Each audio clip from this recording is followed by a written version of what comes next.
বাড়িটা চারপাশে বড় বড় গাছ আর আগাছায় ঢেকে গেছে।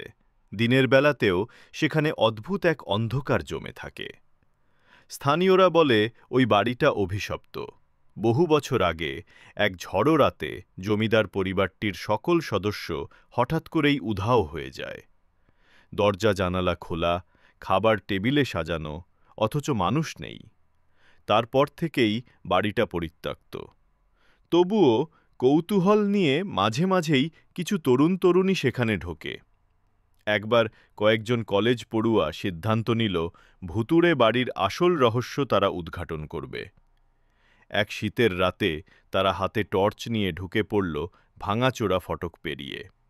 ভেতরে ঢুকতেই ঠান্ডা বাতাস আর স্যাঁতস্যাঁতে গন্ধ তাদের বুক কাঁপিয়ে তুলল। ভাঙা দেওয়ালে জমিদার পরিবারের পুরনো প্রতিকৃতি ঝুলছিল। মোমবাতির আলোয় আঁকা সেই চোখগুলো যেন নড়ে চড়ে উঠছে, যেন তাদের প্রতিটি পদক্ষেপ দেখছে। হঠাৎ প্রবল শব্দে মূল দরজাটা ধাম করে বন্ধ হয়ে গেল।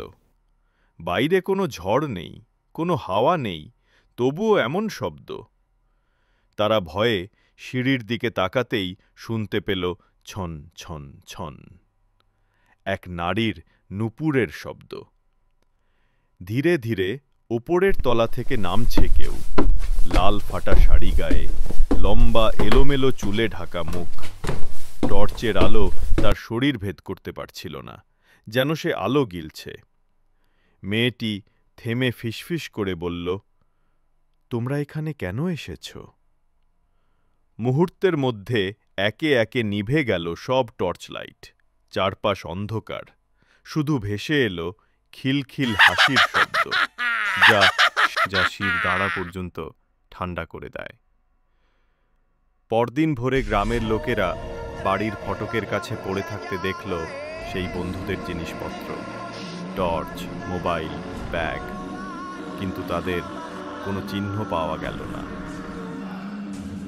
আজও কেউ সূর্য ডোবার পর ওই বাড়ির কাছে সাহস করে যায় না।